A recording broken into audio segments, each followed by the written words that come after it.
Hello and welcome to the Everything is Black and White podcast live on Facebook, YouTube, and Twitter, and later on our podcast channel. It's time for the view from the opposition. This time it comes from the Wolves' perspective. Wolves, the visitors to St James's Park on Friday night. The first game Newcastle have had at home since the 5th of March when they beat Brighton 2-1. Unfortunately for Newcastle, they come into this game on a bad run of form. That unbeaten run they were on is long gone. They've lost the last three. They have been on the road. They've lost Chelsea, Everton, and the other day against Spurs, thumped 5-1. I'm joined by Alex Dicken from Birmingham Live, who covers Wolves. Wolves, Alex, come into this game in reasonably good form. They won their last game against Midlands rivals Aston Villa. And I think they've largely been the surprise package, really, of the season. Just tell our listeners, first of all, about Wolves' recent form and what Newcastle can expect on Friday.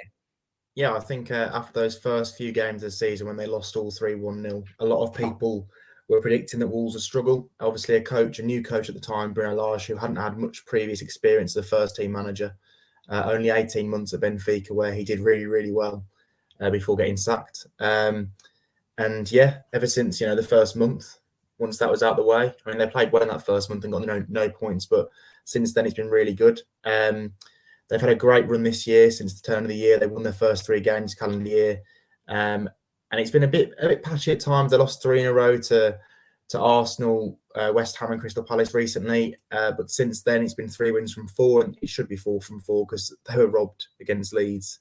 A refereeing decision that sent Raul Jimenez off for 2 bookable offences. He'll be missing this game as well against Newcastle. Was absolutely appalling. So they should have four wins from the last 4, and that would put them in 6th place rather than 8th, where they currently find themselves. So it's been really good this season, to be honest. Back to the Wolves of the last few seasons before the 2020-21 campaign, where they struggled. But yeah, really good. And the style of football's improved massively as well. They're a much better team to watch these days. You mentioned the style of football for Newcastle fans who haven't seen Wolves too much this season. Can you just give us a bit of an insight into how they do set up and how you think they'll set up against Newcastle this Friday? Yeah, so I mean, Wolves have always played 3 at the back while they've been in the Premier League recently. So it was more of a -5 at the back, I'd say, under Nuno, to be honest, especially last season. They offered very little going forward at times and always focused on counter-attacking. That was one way that Nuno liked to play, and they weren't the most flexible team in the world. Now, Bruno tried to, play a very expansive, open brand of football in the opening weeks of the season and realised that, it's probably not going to bring them a great deal of points. So they've got a very good balance at the moment. They can defend very well. They've kept a lot of clean sheets this season. But they also, I know the goal scoring statistics won't back them up, but they do create a hell of a lot of chances and they miss a hell of a lot of chances. I think their top scorer is Raul Jimenez with 6 goals, sorry. They've got a couple of players with 5, and then it's Ruben Neves with 4, and defenders Saïs with 3. So they don't score a great deal of goals, but they do create a lot of chances. So I have felt throughout this season that, they beat Watford 4-0. Watford gave them 3 goals. I've felt throughout this season they're going to go and hammer one team eventually. There should have been 5 of them against Villa at half-time on Saturday, but then they only go and 2-0 up, concede, again, a penalty that probably shouldn't have been a penalty. And then there's a nervy last 5 minutes against them. So that's their Achilles heel. They don't take their chances, but more often than not, in this calendar year at least, they have managed to just kind of sneak through and get those victories by 1 goal. Yeah, the manager did say after the game against Villa that he wanted more goals. They're creating a lot, they're just not taking them. And one man who stood out against Villa didn't score, but Fabio Silva got a lot of praise. Do we think? Is he in line to start on Friday? And why did he get so much plaudits? Yeah, I was speaking to Bruno actually about Fabio before the game, in the kind of hope that he might start, and he did. And Bruno has been very open about Fabio this season in that he played some of the early cup games and didn't really do that well against Tottenham in particular in September. Bruno hauled him off after 45 minutes and was really annoyed with how he played. And he didn't get many chances actually at all between, say, the end of September, that game, and the start of this year. But he came in for his first start in the Premier League against Brentford at the end of January, did okay. and I think he's played 2 more since, including the one Saturday. And Saturday was his best performance, probably in a Wolves shirt, to be honest. Bruno said his best performance under him easily. So I fully expect he'll keep his place. And the good thing, Fabio, is that Raul's not played that well this season consistently. And Hwang Hee-chan has also played up front and probably again been very inconsistent. He's got 1 in his last 17 games. So it's a good chance for Fabio, to actually start getting on the score sheet and nail down that spot, because for the first time since Raul Jimenez has been at the club, it's not nailed on that he's a starting player. So I think Fabio will start again on Friday night, I should say. It's just whether it's going to be a 3-5-2 or a 3-4-3. Who else may be missing on Friday? Are we expecting any injuries, any suspensions? No, so it's just Raul Jimenez suspended for the second game, and then he'll be back for the next one. Ruben Neves is the big one. He's out until May. He got a knee injury against Leeds, which is obviously a huge blow for Wolves, because he's their best player. And he's been absolutely brilliant this season, especially just before he got the injury. In those few games, he was sensational. Some of the football he was playing was ridiculous. So I think Wolves have got a massive job on their hands to keep him here this summer, given the level of interest. Barcelona, Man United, Arsenal all been linked with him. And then also, apart from that, Keanu Hoover, I think, will probably miss out. I wouldn't think he'd be in the squad anyway, to be honest, because they've got Johnny Otto is playing really well at right wing back after coming back from 2 really bad knee injuries. And Nelson Semedo has just returned to fitness, and he's been the first choice right wing back all season. So I wouldn't imagine, even if Keanu Hoover has recovered from a hamstring injury, I wouldn't imagine he'd get in the squad anyway, to be honest. So near enough full squad to pick from. Who do Newcastle need to look out for? And if there's one player Eddie Howe needs to set his team up to stop, who would you say that is? Probably. I mean, he's not got the numbers. He's not got the numbers he should have this season. But Daniel Podence has been really, really, really good. I think he's only got like maybe 4 goals and 3 assists in all comps. 5 goals, I should say. But he's been superb. Every attack really goes through him. He's got such a low centre of gravity, given how small he is. He turns on a sixpence, great feet. And he's really inventive as well. He creates so many chances. I can think of so many games recently, even, Wolves lost to Arsenal at the end of February in a big game. But they should have been 4-5 up by the time Arsenal scored the first goal, because he created 3 clear-cut chances that night. And he wasn't even one of his better games. He's a really, really good player. And he won't get the plaudits he deserves until he starts posting numbers like the top players in the Premier League do. But he's really talented and fits Bruno's system really well. In terms of a weakness, what is Wolves' biggest weakness? Where can Newcastle look to capitalise, do you think? It's difficult. I mean, the biggest weakness is that they don't score. They don't score goals when they're on top. When they can really punish teams, they don't do it. Which is probably why so many of their wins this season have been by 1 goal. I think back to some of those games when they could have probably been some of the games they haven't won, like Leeds away. They should have been out of sight, maybe had 2 or 3 goals in the counter-attack before Leeds scored the equaliser at the end. And there's been other games, Everton, they should have put them to bed. I know they've done the double over Everton, but they should have been clear even recently. And Leeds at home as well, they should have been clear. So that's the biggest problem they've got. They don't put teams to bed when they should.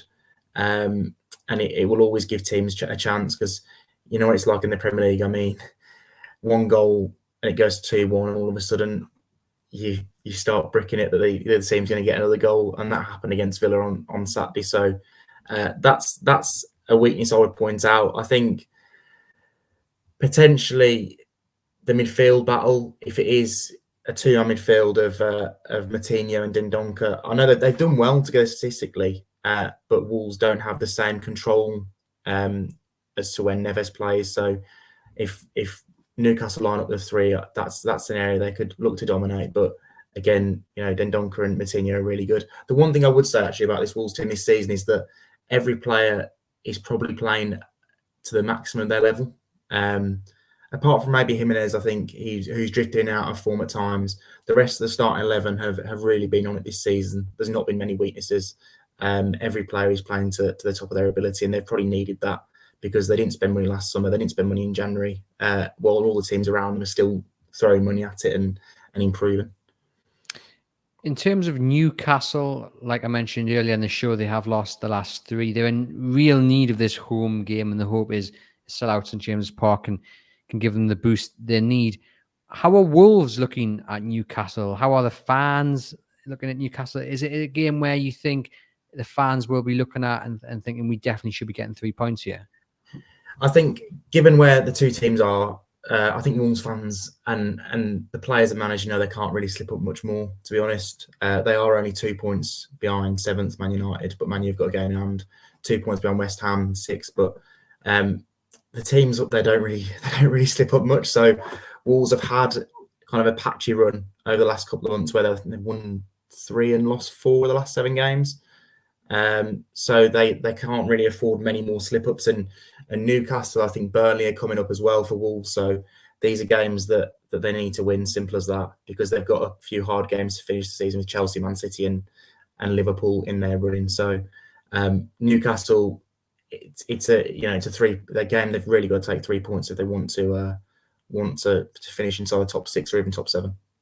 The fact that European football is a real prospect for Wolves, what does that do to how they approach these types of games, against Newcastle, who are much further down the league? Because sometimes when you get to this stage of the season, you get teams in the position of Wolves, and they've ended up there by accident, for want of a better phrase. They're not really looking to do European football because they don't want to play Wednesday, Saturday kind of thing. But I mean, first off, are Wolves really keen to get into that top 7? Is this part of the plan? And if so, how does that affect approaching a team that is it probably isn't going to go down, but they're still, they need a win or two to secure their Premier League status.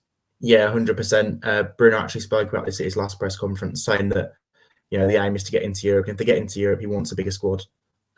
He's already thinking about that, and he's already put plans in place for the transfer window. So that's what he's thinking. He's been saying that since February, since they came back from the international window that had the Premier League break. He was saying that now is kind of the time. I think they had 40 points or 37 points at the time. We've got this. We're not in any trouble. Now we've got to show our ambition and actually challenge these teams and try and get 3 points every single game. And that's his mentality. He wants the club to think bigger than they have done previously. And I fully expect him to set up his team now, given that Wolves can't afford many more slip-ups to go and beat Newcastle and dominate the ball on Friday night. How easy that will be is another matter, because I've actually been quite impressed in Newcastle this year. I know they've been one of the form teams as well, apart from the last few weeks. So I think Newcastle have got much better players than they had previously. They had a very good transfer window. So it's going to be a much tougher contest than it would have been when they played each other early in the season, when I thought Wolves were quite clearly the better team, even though it was 2-1. So yeah, I think this game is probably one of the trickiest of the final 7, I'd say. It's really interesting, funny how it's worked out. The last game before the takeover was the Wolves versus Newcastle game, where Wolves won 2-1, and the Newcastle fans there was a feeling of apathy. And Thursday marks 6 months since the Newcastle United takeover, and then they face Wolves on a Friday, and the contrast in mood and feeling around the club is really something to kind of dig into. It's just funny how it's worked out. From your perspective, Alex, is there anyone you're really looking forward to having a look at from Newcastle side? I think you're gonna make me pronounce his name, aren't you? Yeah, well, actually, so you're going to go with Bruno Guimaraes. Yes, am I right? Yeah, well, we'll just call him Bruno. You're Bruno. I know he didn't start against Spurs, but I watched Spurs game on TV, and he was actually quite decent when he came. He looked quite technical. So I would like to see more of him. I've read good things about him, seen good things about him from his previous club. So, and I thought it was quite the coup that Newcastle managed to get him. So I'm looking forward to seeing him. Obviously, Alan St-Maximin as well. Everyone in the Premier League loves watching him as a neutral. So those two are the ones that stand out for me. I think, yeah. If Alan St-Maximin's on his game, managers have described him as unplayable. So how do Wolves deal with a tricky customer like him? He's still playing off the left, isn't he? Yeah, so that'll be against, I'm guessing Johnny Otto will keep his place. And for me, I mean, Johnny has only just come back from injury, so 2 bad knee injuries. But you wouldn't know it. Like he's playing really well, and he is, in my opinion, the best 1v1 defender in the Wolves squad. So if anyone is equipped to deal with Alex and Maximin, I think it's him. I guess that Wolves, because they've done similar in the past, will probably try and double up. Dendoncker tends to play on the right side of the central midfield. This is why I think there could potentially be a 3-man midfield, because Dendoncker could then move more towards the right and help Johnny against St Maximin, because if they play a 3-4-3 and it's going to be Trincao in front of Johnny, then Trincao's not going to help Johnny defensively a great deal. So I do think that's a possibility. They could play a 3-5-2 with Dendoncker more shifted towards the right to help Johnny cover St Maximin, because there's no doubt if St Maximin gets head of steam and runs at Johnny, he's probably going to beat him for speed and skill. So I think that's one method they will use to cope with that. And in terms of Chris Wood, he's more than likely to start against Wolves. He's not scoring too many goals, but how do Wolves deal with someone with his aerial presence? He's got a very good record against Wolves, actually. He scored a hat-trick against them last season with Burnley, and he always does seem to do well against Wolves, being a former West Brom player as well. So Wolves fans won't want to see him. He's physically, he's caused them problems in the past last season. The only thing I will say is that when he played for Burnley against Wolves last season, it was Willy Bolly, who had just come back from COVID, I think, and he ended up struggling with long COVID, so he's really struggling. Willy Bolly's the player I would expect to deal with that physical aspect of Newcastle's and Wood's game on Friday night. He's just come back into the team after a long time out, so with fitness and form issues, and he's playing quite well again. So he's the player I would expect to kind of take charge when Newcastle are hurling balls into the box towards Chris Wood. If he can isolate Cody, that'd be a potential problem for Wolves, because Cody, although he's fairly decent, I think he's 6'2", 6'3", but he's not as physically imposing as 6'4" Kilman, 6'4" Bolly either side of him. So that is one area that I guess Wolves will look to negotiate. A bit of positivity there for Newcastle United fans. Hopefully Chris Wood can get his first Newcastle United hat-trick, or at least one to add to his tally of 1 goal that he has scored so far in the black and white. Alex, we'll finish off with your score prediction then. How is Friday going to end? I'm quietly confident watching Wolves at the moment. I'll go 2-0. They're due a clean sheet, to be honest, after the game on Saturday. So I'll go 2-0. I think Pedence, and I'm going to say Fabio Silva, although he hasn't scored all season. I'll go Fabio Silva. He's gone with goal scoring predictions as well. I'll be the first opposition view to do that. Newcastle are in need of a win. They have had all these games on the road, and I think Friday will be a massive boost in front of their home crowd. But I don't know how it's going to go. Wolves are in a good bit of form, and my head says a Wolves victory, but I'm just hoping the fact that Newcastle are back at home, there's going to be another flag display Friday night under the lights. It'll be hopefully a very good atmosphere. That might just boost them enough to at least get a draw. And at a point, from Newcastle's point of view, would be a really, really good point, I think. But yeah, if I'm going with my head, I think Wolves will win, unfortunately. Newcastle fans, don't at me, please. I'm just being honest. You can head over to chroniclelive.co.uk, where we're bringing you all the latest Newcastle United news, including the 2 press conferences from the managers ahead of Friday. And we have a live event tomorrow night as well up at the Tyneside Irish Centre, where you can come and quiz our chief sports writer Lee Ryder and Newcastle United writer Kieran Kelly and Newcastle United editor Aaron Stokes and the Daily Mirror's Simon Bird. I've just popped the link to tickets in the comments there. There's a few remaining. £5 gets you in. All the proceeds go to the NUFC Fans Food Bank. Kicks off at 7:30, and there's a chance to win a Newcastle United signed shirt by the current day squad. So do click that link if you can spare tomorrow evening. We'll love to see you. Alex, thanks for popping on to the podcast. Much appreciated to you guys watching, listening. Please remember to like and follow the podcast through your podcast provider.